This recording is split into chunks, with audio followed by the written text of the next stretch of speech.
धन्य मैया सुनीति को कि जिन्होंने छोटे से 5 वर्ष की अवस्था में ध्रुव को ऐसा ज्ञान दिया। राधे सही करो।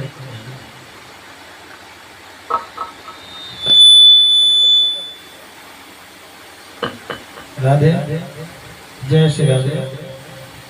राधे जय जय श्री राधे। जय जय श्री राधे। राधे जय श्री राधे।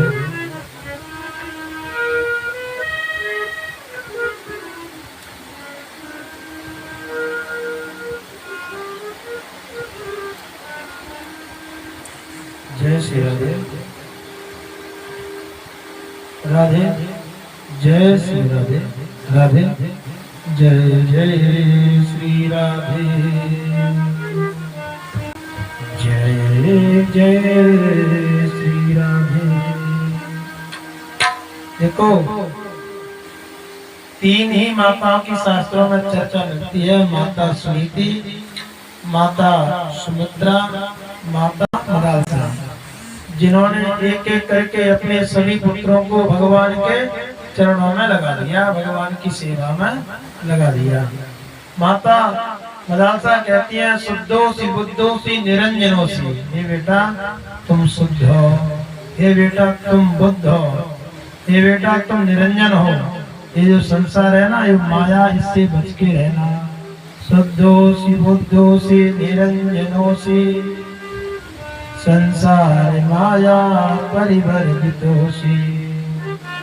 संसार स्वप्नम त्यज मोहि निद्रा, मदालसावाच मुवाच पुत्र।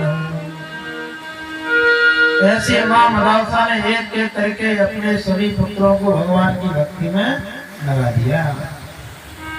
छोटे से 5.5 वर्ष की अवस्था में ध्रुव, और ध्रुव को माँ सुनीति ने ऐसा ज्ञान दिया कि माँ के वचनों को मान करके ध्रुव ने माँ 5.5 वर्ष की अवस्था में भगवान को प्राप्त कर लिया। ऐसा और कोई दूसरा भक्त नहीं है।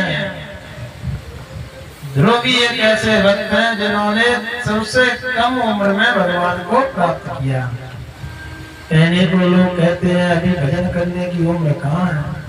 अरे ध्रुव को देखो, जिन्होंने खेलने के कूदने की उम्र में भगवान को प्राप्त किया। ये ध्रुव चरित्र की कथा कल रात में श्रवण की थी। आज की कथा प्रारंभ करने से पहले मन और वाणी को पवित्र करने के लिए 2 बार भगवान नाम संकीर्तन, उसके बाद में जैसी भगवान की इच्छा होगी कथा श्रवण करेंगे।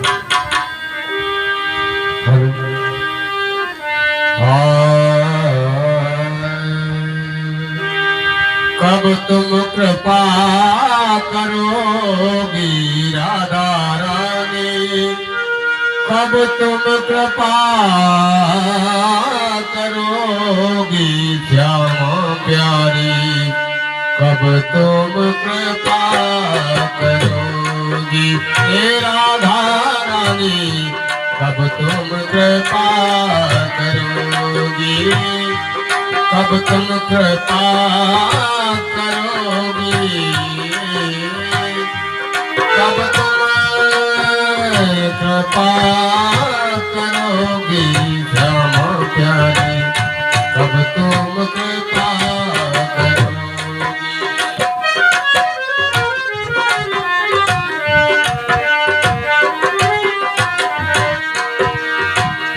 मेरो मन नित चलत कुमार मेरो मन,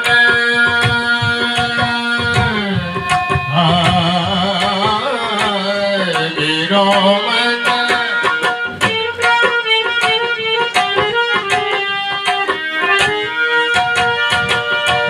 मेरो मन,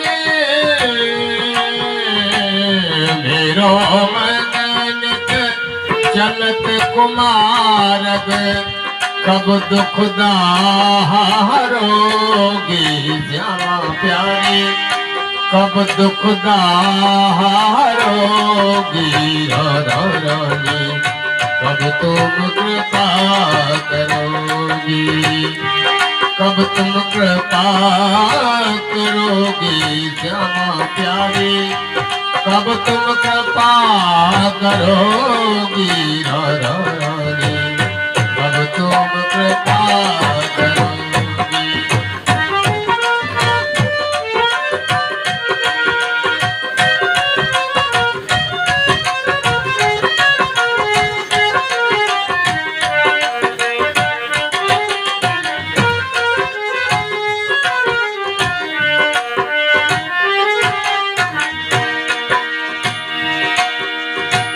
अति दुर्गम भव जाल बंधो में, अति दुर्गम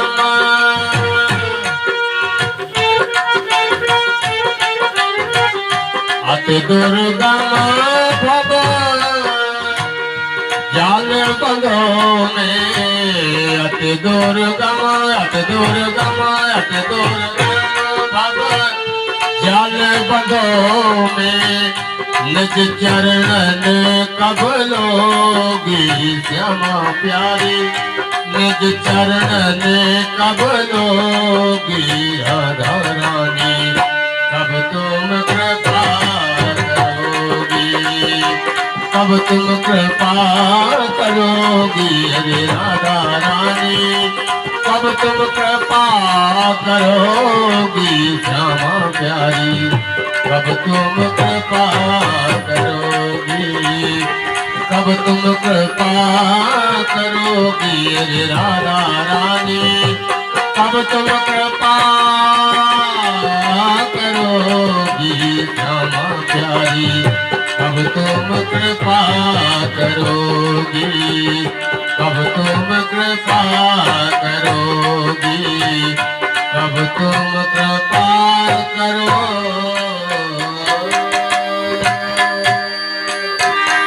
बोले भागवत भगवान की जय।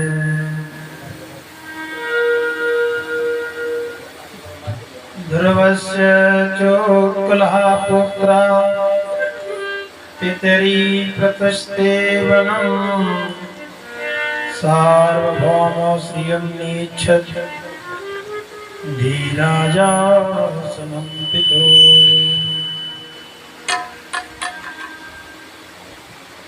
मैत्रेय जी कहते हैं, हे विदुर जी, जो ध्रुव है ना, ध्रुव के दो पत्नी हैं, एक का नाम है भृमि, दूसरे का नाम है इला।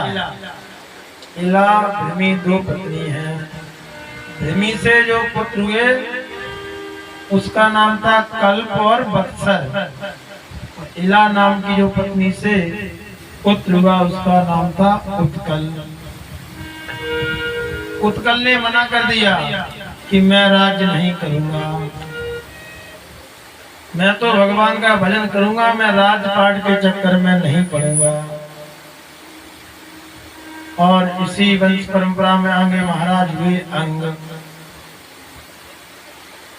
जो अंग थे उनका विवाह सुनीता से हुआ, जो मृत्यु देव की पुत्री थी, जिनसे विवाह करने के लिए कोई तैयार नहीं होता था। क्यों? यह मृत्यु देवता की पुत्री है, इससे विवाह कौन करेगा? कहीं बच्चे में नाना के गुण नहीं आ जाए। तो सब लोग विवाह करने से डरते थे। एक दिन अंग महाराज वन में डोल रहे थे, सुनीता ने देखा तो अंग से विवाह का प्रस्ताव रखा। अंग महाराज भी उस प्रस्ताव को मान गए, विवाह कर लिया। लेकिन अंग और सुनीता से एक पुत्र का जन्म हुआ, उसका नाम था बैन। बड़ा ही दुष्ट दुराचारी था। इतिहास में शास्त्रों में इतना दुष्ट राजा नहीं हुआ जितना दुष्ट बैन था। बड़ा ही दुराचारी था। पिता को और माता को बड़ा आनंद आता है जब कोई आकर के उससे उसके बच्चों की प्रशंसा करे। जब बच्चों की शिकायत आती है तो बड़ा कष्ट होता है। बैन इतना आताताई हुआ कि उसके शिकायतों को सुन करके, उसके अत्याचारों को सुन करके महाराज तंग आ गए और महाराज अंग ने विचार किया ऐसे जीवन जीने से तो अच्छा है कि मर जाओ। क्या करें, एक दिन की बात, और दुखी हो गए। दुखी होने के बाद में रात्रि के समय ही उन्होंने घर को छोड़ दिया। रात्रि के समय घर को छोड़ करके महाराज जंगल में चले गए बिना बताए किसी को। अब जब राजा नहीं होगा तो राज्य कैसे चलेगा। हमारा देश है, इसमें दो गद्दी होती हैं, एक होती है व्यास गद्दी और दूसरी होती है राजगद्दी। अगर राजगद्दी पर आंच आती है तो व्यास गद्दी राजगद्दी की रक्षा करती है। आज जो समय है ना, जो देश में आज देखने को मिल रहा है, ऐसे समय पर जो व्यास गद्दी पर ऊंचे ऊंचे पद पर बैठे संत लोगों को विचार करना चाहिए। देश को एक दिशा निर्देश देने की आवश्यकता है, क्योंकि राजगद्दी भी व्यास गद्दी से चलती है। संतों ने देखा कि राजा नहीं तो गड़बड़ हो जाएगी। अब जैसा भी हो, राजा का पुत्र है, राजा के पुत्र होने के नाते अंग को जो पुत्र था बहन, उसको राजा बना दिया। लेकिन वैसे भी वो आता ही था। राजा बनने के बाद में फिर तो सारे अधिकार उसके पास में आ गए। तो उसने जप तप होम यज्ञ पूजन पाठ सब बंद करवा दिया। तो व्यास गद्दी है ना, जो संतों के पास में वो शक्ति है कि वो राजगद्दी दिला भी सकते हैं और छीन भी सकते हैं। संतों ने एक हुंकार भरी और एक हुंकार में ही तो बैन था ना, वह खत्म हो गया। अब राजा रहे तो राज्य चले, और राजा नहीं रहे तो राज्य नहीं चले। कैसे चले, बिना राजा के राज्य चलने वाला नहीं है। चोर बनने लगे, क्या करें, बिना राजा के राज्य तो चलेगा नहीं। तो संतों ने मंथन किया, बैन के अंग का मंथन किया। मंथन किया, एक हाथ का काला पुष्प निकला लंबा चौड़ा, ले निषीद, तुम राज्य करने के योग्य नहीं हो। वो निषीद हो गए।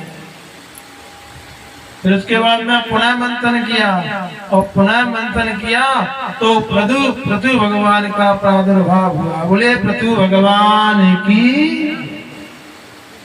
उन्होंने देखा सारी प्रजा दुखी है, प्रजा हाथ जोड़ करके खड़ी है। पृथु भगवान ने कहा क्या हुआ, तो प्रजा ने कह दिया कि महाराज हम सब इसलिए परेशान हैं क्योंकि पृथ्वी में हम अनाज डालते हैं, इसके बदले में हमको धान्य प्राप्त हो। पृथ्वी हमको बदले में कुछ देती नहीं है। जो भी हम डालते हैं बीज, बीज को भी खा जाती है, धान कहाँ से मिलेगा। तो पृथ्वी पर गुस्सा आया। गुस्सा आकर के कहा वसुदेव त्वां वदिष्यामि मज्रासन परांगमुखी भागम वैश्या वृत्ति नातनोति जानो वसु। हे वसुदेव, हे पृथ्वी, मैं तुम्हारा अभी वध करता हूँ। पृथ्वी ने देखा कि नाराज है प्रभु, कहीं मेरा संहार नहीं करना है, तो पृथ्वी गाय बन करके आई। जब जब पृथ्वी पर संकट आता है तो पृथ्वी गाय का रूप धारण करती है। धर्म के ऊपर संकट आता है तो वह बैल का रूप धारण करता है। पृथ्वी गाय बनकर आ गई। तो कहा कि आपने ऐसा क्यों किया, तो पृथ्वी ने कहा मैंने बैल के अत्याचार के कारण अपने सारे रसों को छुपा लिया। क्यों, बैल का जो पाप है ना, पाप का भार हम सहन नहीं कर सकते। पुण्यात्मा जीव कितने भी पृथ्वी पर रहे, उसे कोई कष्ट नहीं होता है। एक पापी हो जाता है ना, उसका भार सहन नहीं कर सकती। क्यों, पृथ्वी माँ है, माँ। दो ही लोगों को माँ कहा जाता है, एक तो जो जन्म लेती है वो माँ, और एक जो पृथ्वी है वो माँ। दो लोग ही माँ के दर्जे में हैं। क्यों, एक तो माँ ऐसी होती है कि बच्चा कितना भी पैर मारे, लात मारे, फिर भी दुग्ध पान कराती रहती है। दूसरी पृथ्वी है, कितने भी गड्ढे खोदें, कुछ भी करें, फिर भी पृथ्वी हमको बदले में धान ही देती है।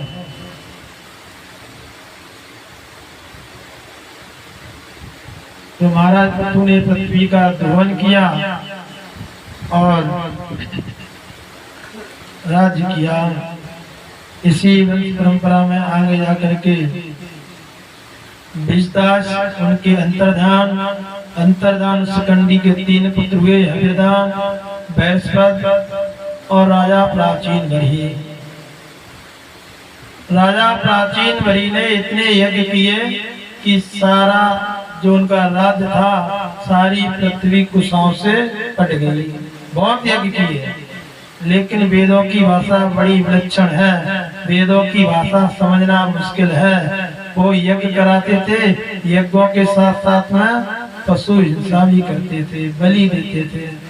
नारद जी ने देखा यज्ञ तो बहुत करा रहे हैं, लेकिन ये बलि दे रहे ना, बलि देना गलत है। तो नारद जी उनको समझाने के लिए आए। देखो, वेद कहना कुछ चाहते हैं, हम लोग उसका अर्थ कुछ और निकाल लेते हैं। वेदों की भाषा ना समाधि भाषा है, समाधि भाषा। समाधि भाषा कैसी? उसका अर्थ निकालने के लिए उसको पहले समझना चाहिए, वेद कहना क्या चाहते हैं। किसी मूर्ख के हाथ में एक मनुस्मृति का पेज पड़ गया और उसमें लिखा था वेद पढ़ना पाप है। अब जो वेद पढ़े, ब्राह्मण उनके पास में जाकर के कोई पेज लेके पहुंचे कि देखो इसमें लिखा है कि वेद पढ़ना पाप है, सबको वही दिखाए। किसी विद्वान के पास पहुंचा, देखो इसमें लिखा है वेद पढ़ना पाप है, मनुस्मृति का पेज है। तो कहा कि इसको देखो पृष्ठ संख्या क्या है, उसकी पिछले वाली पृष्ठ संख्या देखो, मनुस्मृति मंगाई गई, पिछली वाली पृष्ठ संख्या देखी गई, उसमें लिखा था अशौच अवस्था में, तब तक वो पेज पूरा हो गया।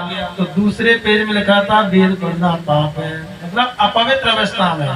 पवित्र अवस्था में पढ़ो, लेकिन अपवित्र अवस्था में नहीं पढ़ना चाहिए। तो वेदों की भाषा हर किसी के समझ में नहीं आती है, वो समाधि भाषा बोलते हैं। जैसे एक सेठ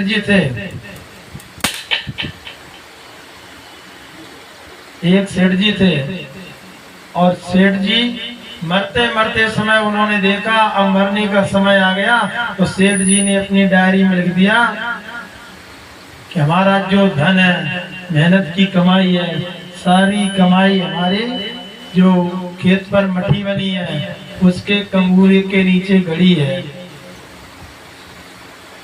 जाकर के कार्तिक की पूर्णिमा के ठीक रात्रि के 2 बजे खोद लेना, सारा धन मिल जाएगा।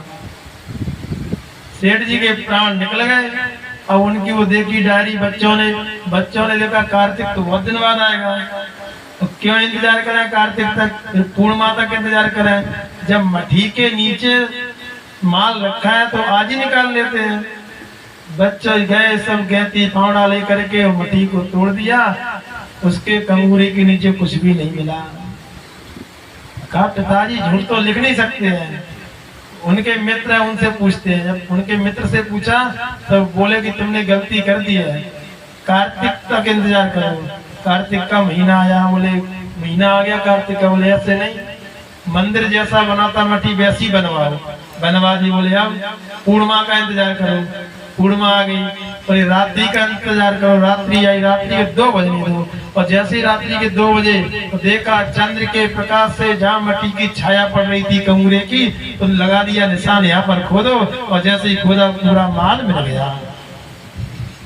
ऐसे वेदों की भाषा, वेद कहना चाहते हैं कुछ, उसका हम अर्थ कुछ और निकाल लेते हैं। वेदों ने कहा पशुनाम आलवेद, पशुनाम माने अभिमान, और आलवेद माने छोड़ना।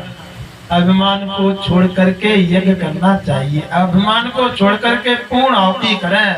जब तक आपके अंदर अभिमान है तब तक आपकी पूर्ण आहुति नहीं हो सकती। तो वेद ने कहा पशु नाम आलवेद, लोगों ने अर्थ लगा लिया कि पशु की बलि दो तब पूर्णाहुति करो।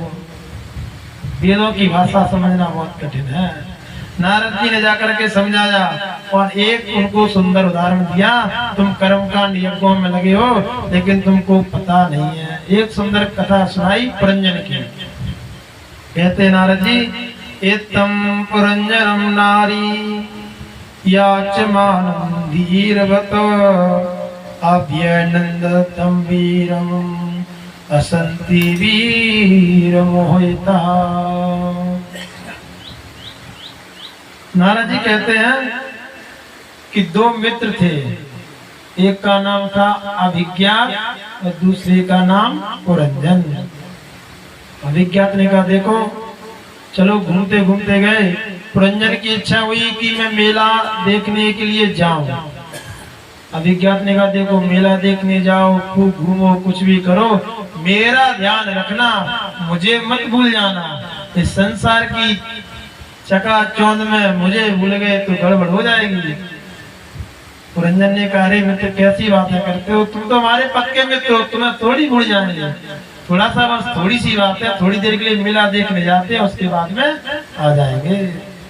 और जा करके घूमता घूमता पुरंजन जंगल में पहुंचा और वहां पर एक सुंदर 9 दरवाजे का महल बना था और उस महल के ऊपर पुरंजनी खड़ी थी।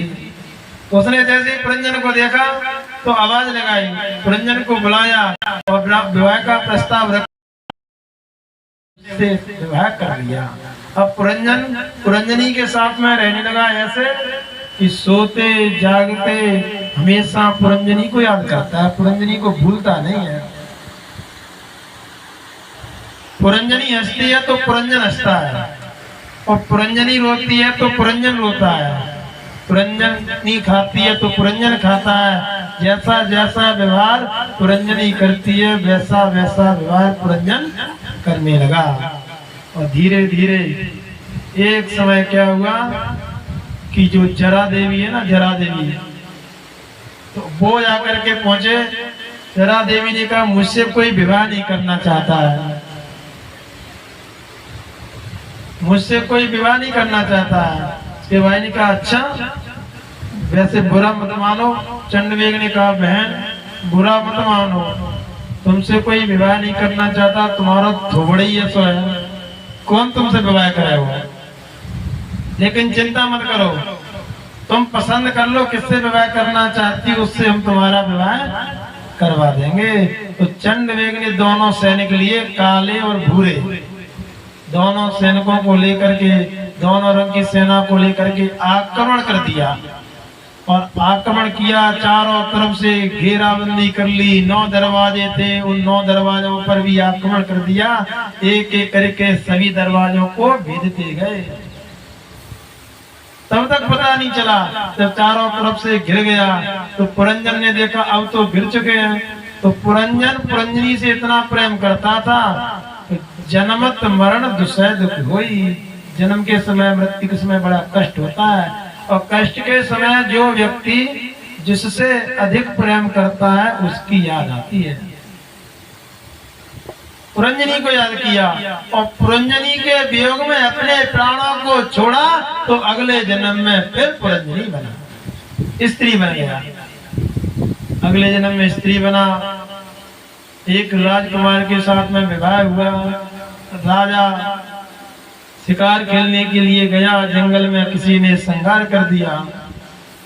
अब नियम के अनुसार सती होना पड़ेगा, तो सती होने के लिए बैठ गया चिता पर। तब तक अभिज्ञात ने देखा कि मेरा मित्र पुरंजन तो कह रहा था हम आपको भूलेंगे नहीं, अभी आ जाएंगे, बहुत समय हो गया। घूमते घूमते आए और कहा ये कौन है कि सती हो रहे, नहीं इससे मुझे कुछ बात करनी है। जाकर के कहो मित्र कैसे। अब वो पुरंजन कहता स्त्री के रूप में, कैसे मित्र, मैंने तो अपने पति के समय किसी को देखा नहीं, तुम हमारे मित्र कैसे हो, तुम मेरे मित्र नहीं हो सकते हो।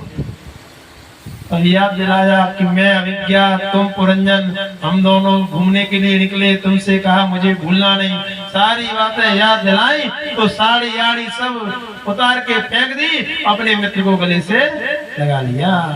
ये पुरंजन उपाख्यान कुछ और नहीं है, ये जीवात्मा और परमात्मा की कथा है।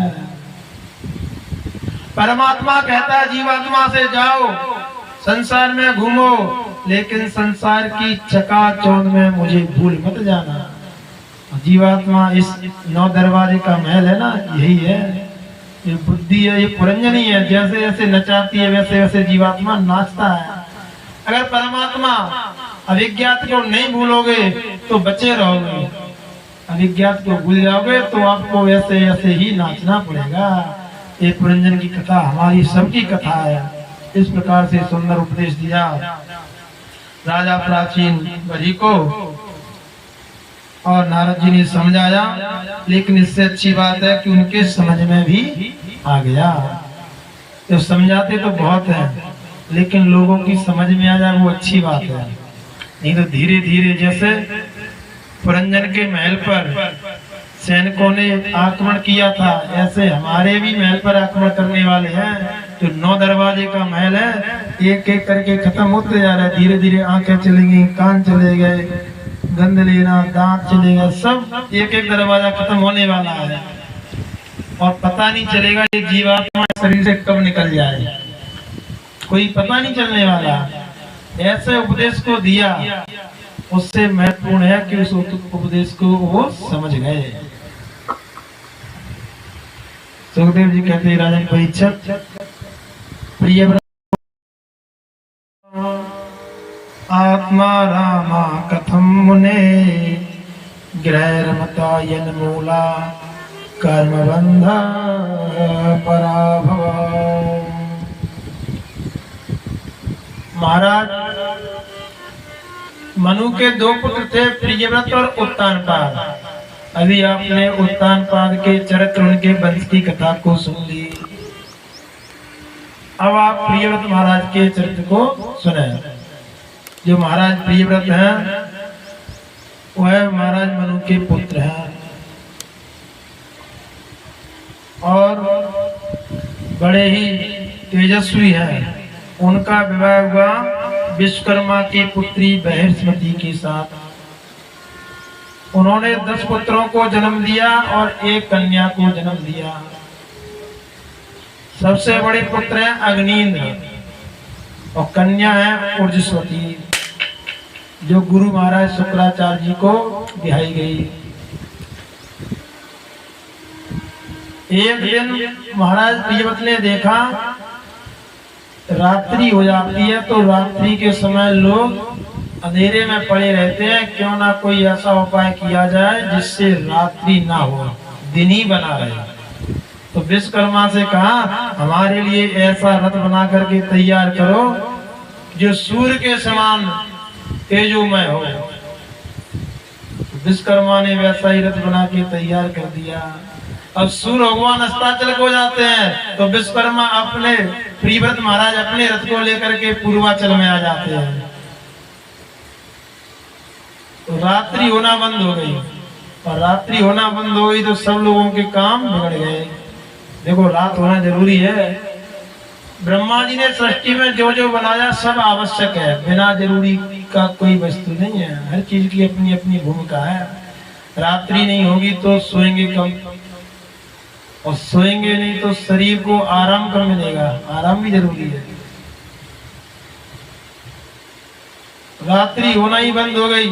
7 दिन हो गए। सभी देवताओं ने जाके ब्रह्मा जी से शिकायत की। ब्रह्मा जी दौड़े दौड़े आए। ब्रह्मा जी ने समझाया, तब तक उन्होंने पृथ्वी के 7 चक्कर लगा लिए। उनके रथों के पहियों से जो 7 चक्कर लगे, उससे 7 दीप बन के तैयार हो गए।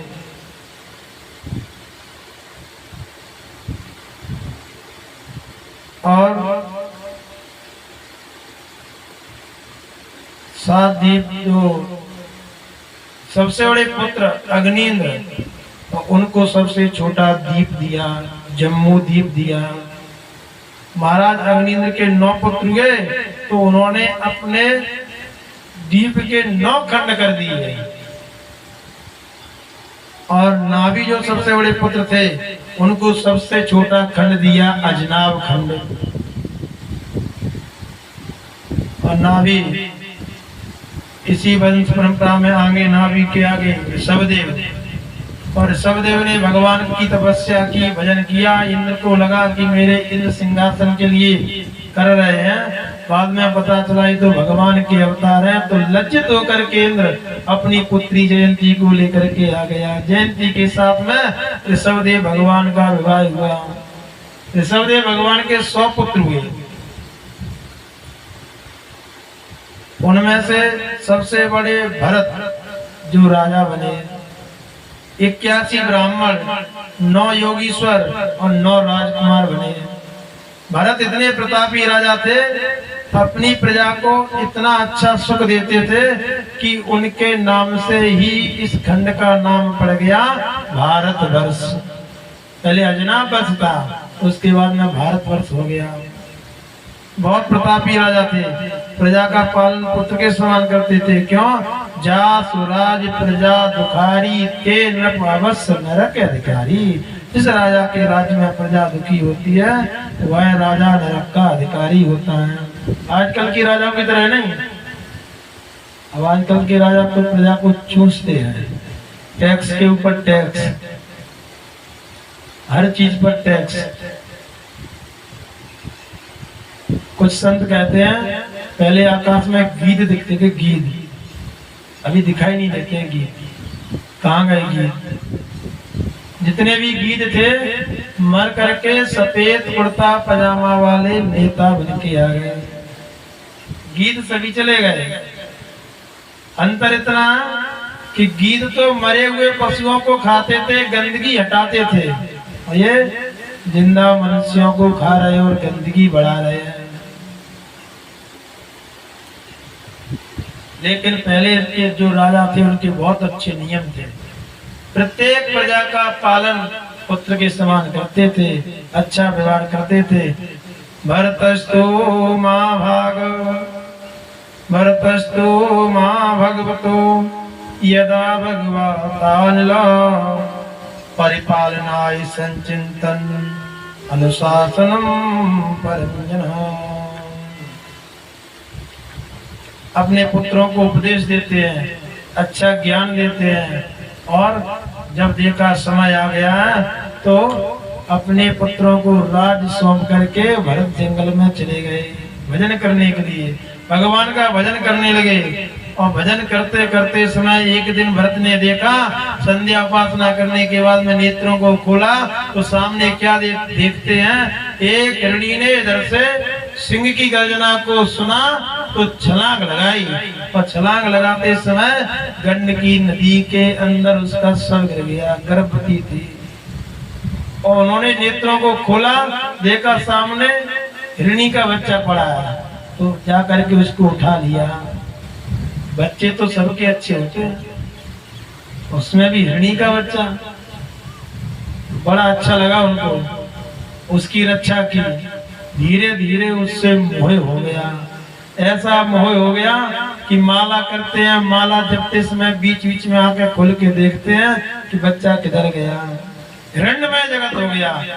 हवन करते हैं तो बच्चे को साथ में बिठाते हैं, जप करते हैं तो बच्चे को साथ में बिठाते हैं, भोजन करते हैं तो हिरण्य के बच्चे को साथ में बिठाते हैं। उनका जीवन भी हिरण्यमय हो गया।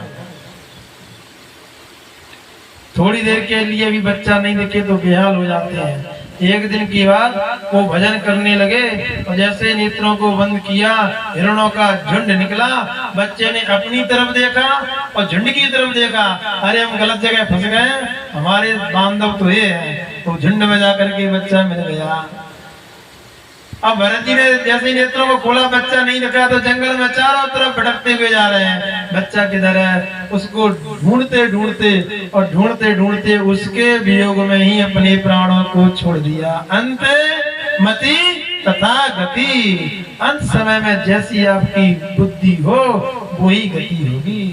अब हिरण्य बन गए, लेकिन भक्ति बीज बिन से नहीं, चाहे बीते कल्प अनंत, ऊंच नीच घर उपजे रहे संत के संत। जो भक्ति का बीज होता है वो कभी नष्ट नहीं होता। किसी भी योनि में, किसी भी जाति में, कहीं पर भी जन्म ले लें, लेकिन जो भक्ति का पौधा है वो कभी बीज नष्ट होने वाला नहीं है।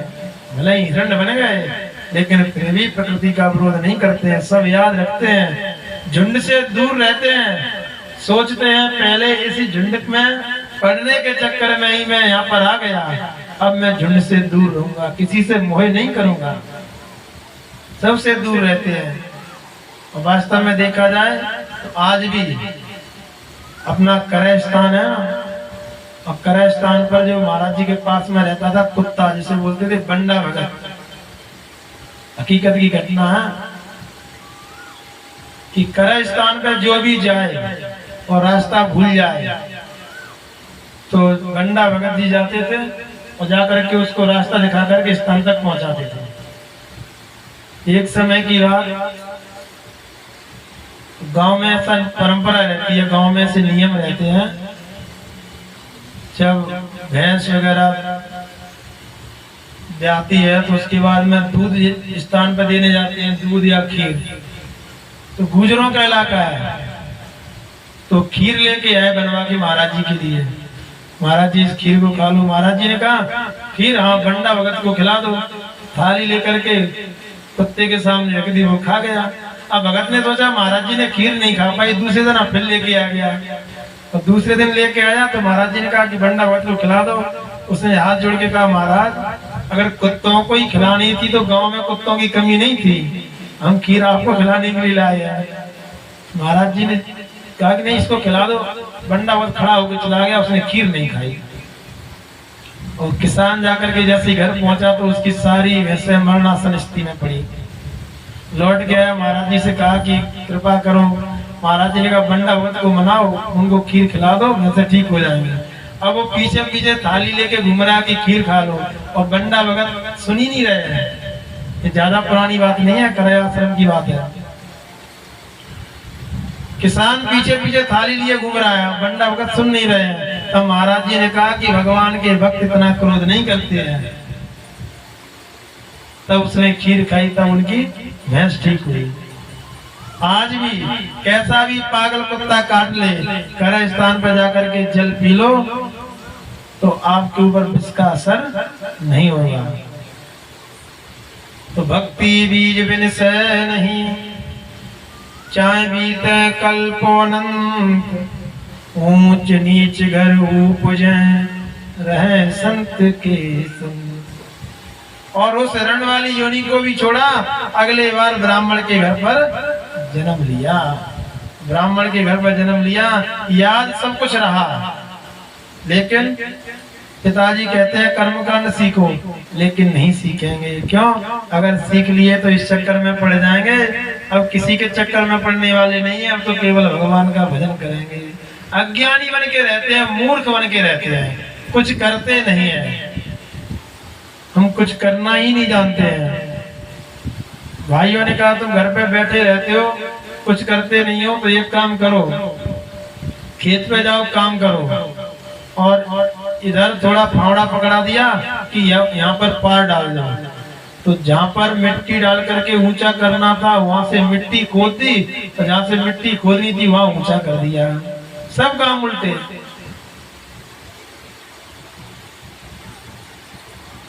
भाभीियों ने देखा कि करते धरते कुछ नहीं है, खाने के लिए इनको बहुत चाहिए, तो अपमान के साथ में देने लगी। भाइयों ने घर से निकाल दिया, कहा कि तुम घर पे नहीं रहोगे, तुम खेत पे रहोगे, और खेत पे रह करके तुम रखवाली करना खेत की।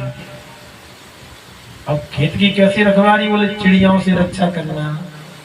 अब वो तो ऐसे है कि सिया राम में सब जग जानी, करो प्रणाम जोर जग पानी, ईश्वर वंश जीव विनाशी, चेतन मल सहज सिकरासी, सब में हर दर्शन करे, जपे सदा हरि नाम, भगत श्रोमन जानिए हर इच्छा सब काम।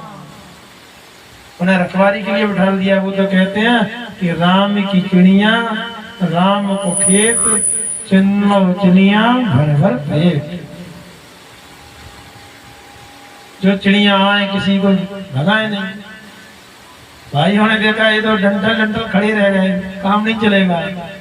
भाइयों ने फिर उनको वहां से भगा दिया, जंगल में गए। लेकिन भगवान पर पूर्ण विश्वास है, तन गांठी बांधे नहीं, ना कहूँ मांगन जाए।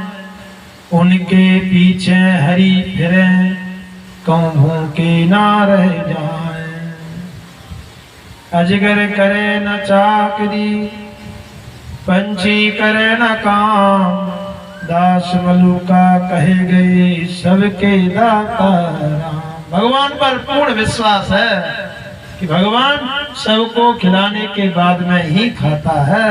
वो भगवान पहले मेरी व्यवस्था करेगा, उसके बाद में स्वयं खाएगा। ये भगवान का नियम है। एक जगह पंडित जी सुना रहे थे कि भगवान सबको खिलाने के बाद में ही खाता है। वहां पर एक किसान भाई बैठे थे, उन्होंने देखा कि हम देखते हैं भगवान कैसे खिलाते हैं। घर गए, बोले भोजन नहीं करेंगे। घर वालों ने जबरदस्ती खिला दिया, बोले ऐसे काम नहीं चलेगा। दूसरे दिन जंगल में पहुंच गए, आज भोजन नहीं करेंगे, देखते हैं भगवान कराने के लिए आते कि नहीं आते हैं। और जंगल में पहुंचे, जैसे उन्होंने पशुओं को देखा, वंचरों को देखा तो डर लगने लगा, तो पेड़ पर चढ़ गए, बरगद के पेड़ पर। वहां से निकली बारात। बारात वालों ने सोचा यहाँ पर विश्राम किया जाए।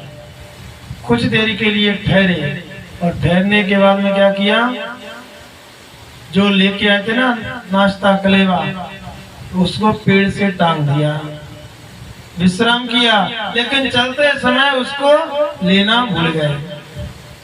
अब वो खुशबू ले रहा है ऊपर से कि बढ़िया शुद्ध घी का माल है, लेकिन मैं आज खाऊंगा नहीं। देखते हैं भगवान खिलाने के लिए आते हैं कि नहीं आते हैं। रात्रि का समय हुआ, रात्रि के ठीक 11 बजे चोरों की मंडली आई, और चोरों की मंडली ने आकर के वहां अपना माल बराबर किया। एक चोर के सिर से वो टोकरी टकराई, देखा इसमें तो बढ़िया पूरी सब्जी जलेबी बर्फी सब रखा है, तो खा लो। बोले नहीं नहीं, कहीं ऐसा तो नहीं पुलिस की चाल हो। जब यहाँ पर माल रखा है तो माल लाने वाला भी कोई होगा। देखो चार तरफ देखा प्रकाश करके, तो वो दिख गया, उसको नीचे उतारा, पहले खाओ। तो मैं नहीं खाऊंगा, मैंने प्रण किया है। तो डंडे मारे, जल्दी खाओ, पहले तू खा, इसमें कहीं विष तो नहीं है। तो जबरदस्ती उसको खिलाया। लौट के आया, बोला महाराज भगवान पहले तो बड़े प्रेम से खिलाते हैं, और प्रेम से खा लो तो ठीक है, नहीं तो डंडे मार मार के खिलाते हैं। तो तन गांठी बांधे नहीं, ना कहूँ मांगन जाए। उनके पीछे हरी फिरे, कहूँ भूखे ना रह जाए। भगवान उनके पीछे पीछे घूमते हैं, कहीं भूखा नहीं रह जाए। ऐसा विश्वास होना चाहिए भगवान के प्रति। ऐसा विश्वास है भगवान के प्रति जड़ भक्त को, तो है बड़े ही अमानी भक्त है भगवान के। जैसे तुकाराम जी थे, महाराष्ट्र में तुकाराम जी एक संत थे, वो भी भगवान के बड़े भक्त थे। और जो भगवान के भक्त होते हैं वो सही बात तो सही है, गलत बात को भी सही में सिद्ध कर लेते हैं, वो भगवान के भक्त होते हैं। तुकाराम जी की जो पत्नी थी उल्टा देवी, बड़ी ही कर्कशा थी।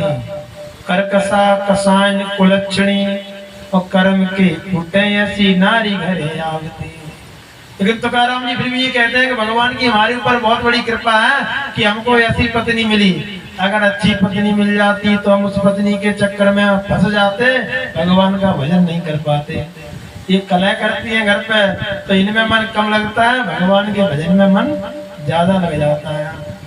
एक बार तुकाराम जी बाजार से आए गन्ना लेकर के, गन्ना लेकर के आए तो कहा कि लो देवी। उसने गन्ना छुड़ा करके उनकी खोपड़ी में मार दिया, इसको लेके आ गए, इससे पूरे वोट छिल जाएंगे। तुकाराम जी खोपड़ी में दिया, 2 टुकड़े हो गए। तुकाराम जी दोनों टुकड़ों को लेकर के नचने लगे कि धन्य मेरी पत्नी को। वो कहती है कि हम अकेला नहीं चौंकेंगे, दोनों लोग बराबर बराबर हिस्सा कर दिए। तो संत होते हैं वो गलत बात में भी सही अर्थ ढूंढ लेते हैं, संतों का स्वभाव है। एक आश्रम में, संत के आश्रम में किसी ने गाय का दान कर दिया। शिष्य गया, गुरुजी गाय आ गई। गुरुजी ने कहा बहुत बढ़िया, दूध पीने के लिए मिलेगा। और 4 दिन बाद वो गाय को ले गया। शिष्य गया, गुरुजी गाय तो वापस ले गया, बहुत अच्छा हुआ, गोबर नहीं डालना पड़ेगा। तो जो संत होते हैं वो हर परिस्थिति में खुश रहना सीख लेते हैं, वो संतों का स्वभाव है। ऐसे ही जड़ व्रत जी रहते हैं और भगवान का भजन करते रहते हैं। एक दिन की बात, और चोरों के सरदार ने बोल दिया था मेरा कार्य सिद्ध होगा तो मैं भद्रकाली के लिए बलि दूंगा। कार्य सिद्ध हो गया और जिसकी बलि देनी थी वो भाग गया। अब बलि किसकी दी जाए? चोरों के सरदार ने कहा जाओ जो मिल जाए उसे पकड़ के लाओ, क्योंकि आज मुहूर्त में ही बलि होना चाहिए। चोर ढूंढते ढूंढते आए और जड़ भरत जी को देखा, बोले हाँ ये हट्टे कट्टे हैं, इनको पकड़ के ले चलते हैं। उनको पकड़ के ले गए, स्नान कराया और चोर आपस में बात कर रहे हैं, देखो इसको पता ही नहीं है, ये तो मुस्कुरा रहा है, इसको पता नहीं है कि इसको स्नान करा रहा है, माला पहना रहा है, किस लिए सब कर रहा है। लेकिन जड़ भरत जी तो भगवान की इच्छा में ही अपनी इच्छा मानते हैं। भगवान जो करता है वो अच्छा ही करता है, भगवान बुरा कभी नहीं करता है, ऐसा विचार किया।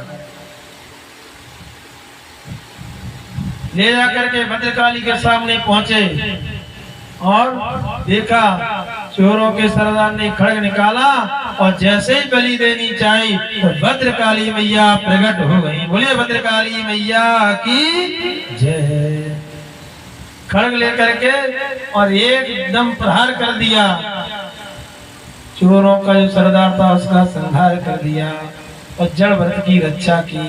देखो बलि जो प्रथा है ना, वो हमारे यहाँ शास्त्रों में कहीं नहीं है।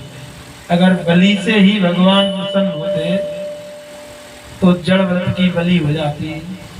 जहाँ जहाँ बलि के बारे में वर्णन आया वहाँ वहाँ बलि का विरोध किया गया। बलि प्रथा हमारे यहाँ है नहीं, ये तो अपभ्रंश हो गया, लोगों ने किसी बात का कुछ अर्थ अलग निकाल दिया।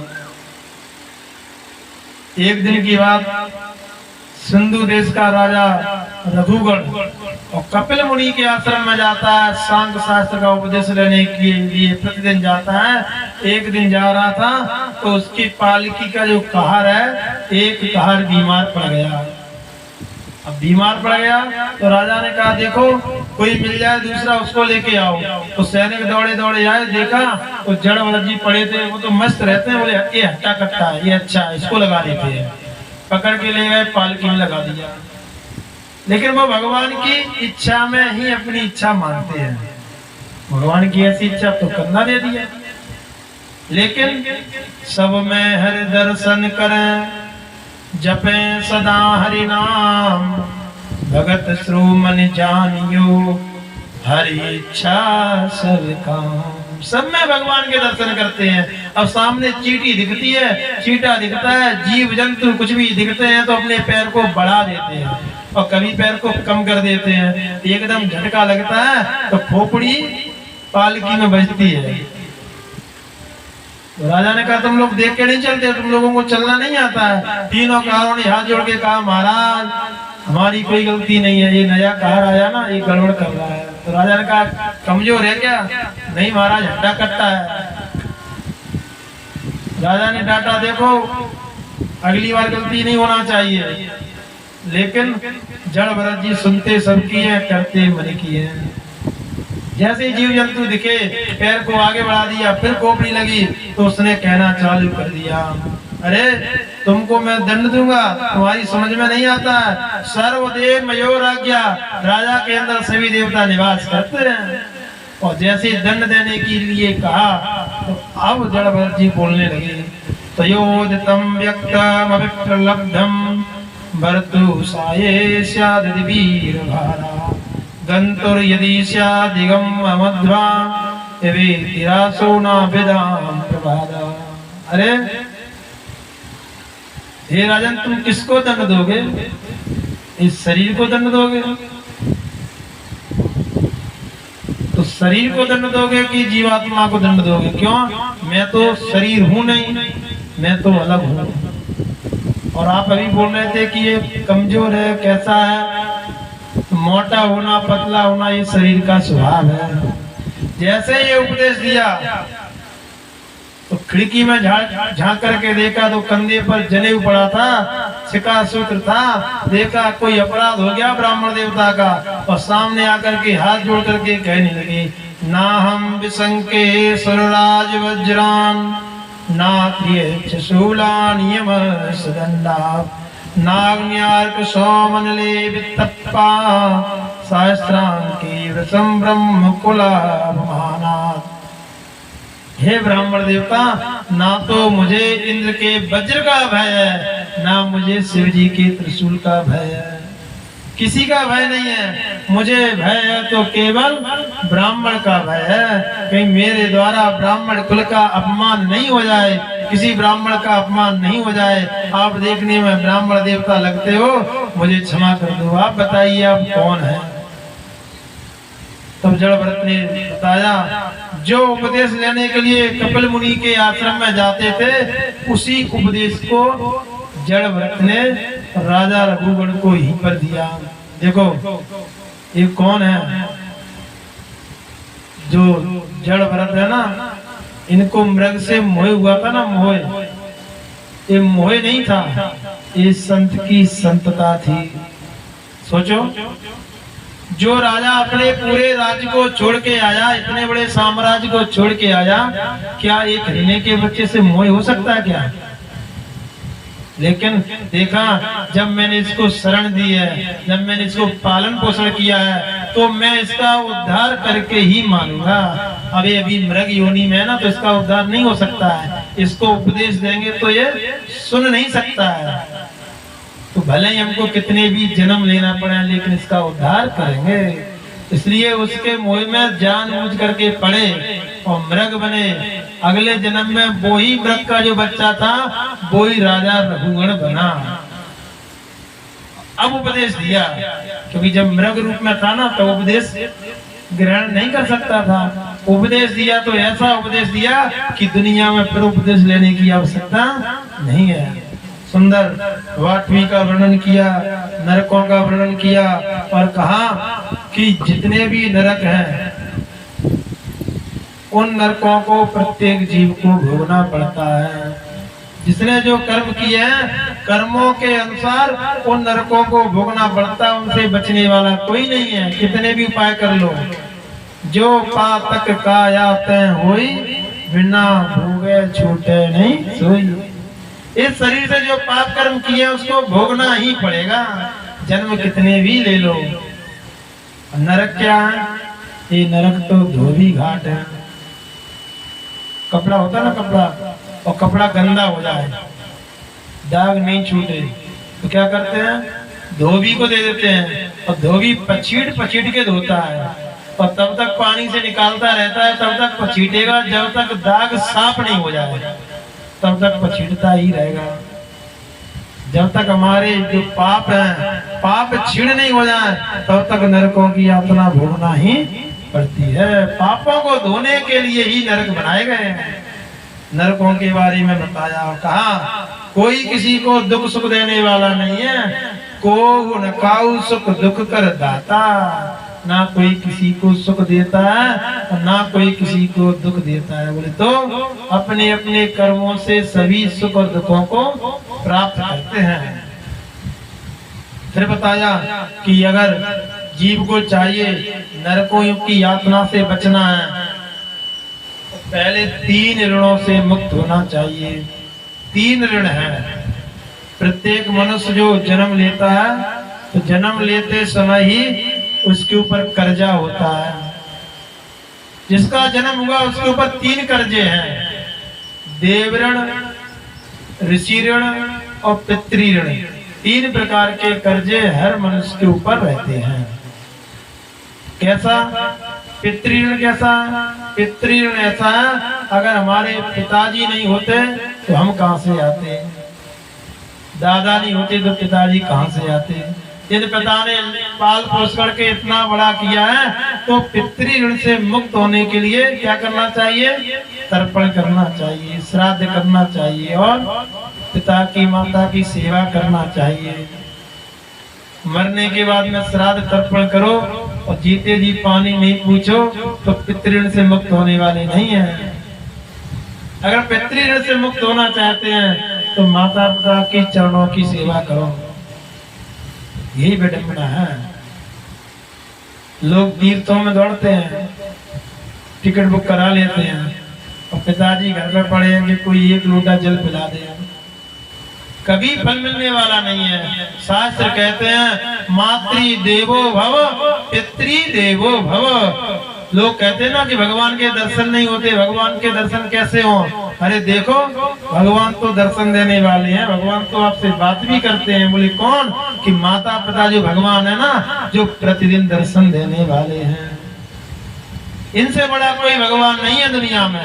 तो इसी बात को श्री रामचरितमानस में कहा है कि चार पदार्थ करतल ताके मात पिता प्राण सम जाके। उसकी हथेली में चारों पुरुषार्थ हैं, धर्म अर्थ काम मोक्ष, चारों पुरुषार्थ उसके पास में हैं। जो माता पिता से प्रेम करता है, जो माता पिता से स्नेह करता है। अगर पितृ ऋण से मुक्त होना चाहते हैं तो माता पिता की सेवा करो। दूसरा ऋण क्या है? ऋषि ऋण। और ऋषियों का कैसा ऋण है? बड़े बड़े ऋषियों ने भूखे रह करके इन ग्रंथों की रचना की है, और अगर इन ग्रंथों को नहीं सुनेंगे, नहीं पढ़ेंगे, नहीं समझेंगे तो ऋषियों के ऋण से मुक्त होने वाले नहीं है। देखो श्री रामचरितमानस अनेक ग्रंथ हैं, इनको घर में ला करके रख दो, रखी तो मिल जाएंगी रामायण घर में, लेकिन देखो तो उन पर इतनी इतनी धूल जमी रहती है, इतनी इतनी धूल जमी रहती है। जब धूल इतनी इतनी जमी तो क्या मतलब है रखने का? अगरबत्ती दिखाने के लिए नहीं होती है ग्रंथ। इनको कभी पढ़ना चाहिए, इनको सुनना चाहिए, इनको समझना चाहिए। देव ऋण। और तीसरा है देवताओं का ऋण। देवताओं का भी हमारे ऊपर कर्जा है। और देवता का कौन सा ऋण है? देवताओं का ऋण है अगर पवन देव नहीं हो तो हम फिर हवा कहां से लेंगे? एक कूलर पंखा हवा नहीं देंगे। अगर पवन देव की कृपा नहीं होगी तो हवा कहां से लेंगे? अभी समझ में आया था ना कोरोना काल में ऑक्सीजन कितनी महंगी थी, एक एक रात का कितना बड़ा बिल बना। ब्लैक में मिल रहे थे सिलेंडर, सिलेंडर मिल ही नहीं रहे थे। तो ये हमारे ऊपर देवताओं का ऋण है, देवताओं का कर्जा है। देवता ही हमारी रक्षा करते हैं। रक्षा हमारी कौन करता है? देवता करते हैं। आप लाइट का प्रकाश लेते हो और बिल भरना पड़ता है, बिल नहीं भरोगे तो आपका कनेक्शन कट जाएगा। और दीपक का प्रकाश लेते हो तो घी तेल डालना पड़ता है, घी तेल नहीं डालोगे तो अंधेरा हो जाएगा। लेकिन सूर्य भगवान आपको 12 घंटे प्रकाश देते हैं। आपने कभी बिल भरा? आपने कभी सोचा बिल भरना चाहिए कि नहीं भरना चाहिए? तो भगवान सूर्य का बिल भरना क्या है? उनको एक लोटा जल देना ही उनका बिल भरना है। इसलिए भगवान सूर्य को जल अवश्य देना चाहिए, अर्घ अवश्य देना चाहिए। देवताओं के ऋण से।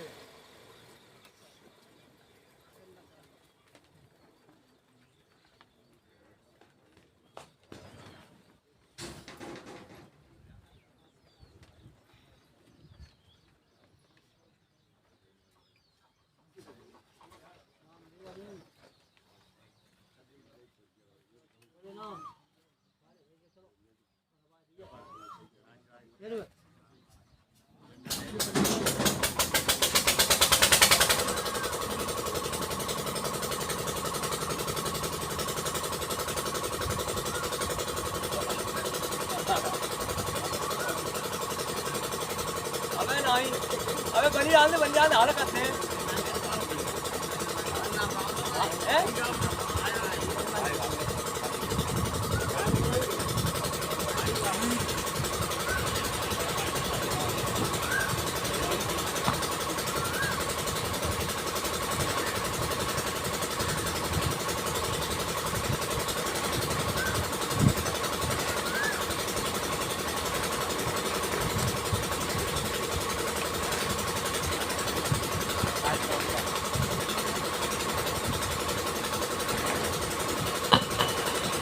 राधे।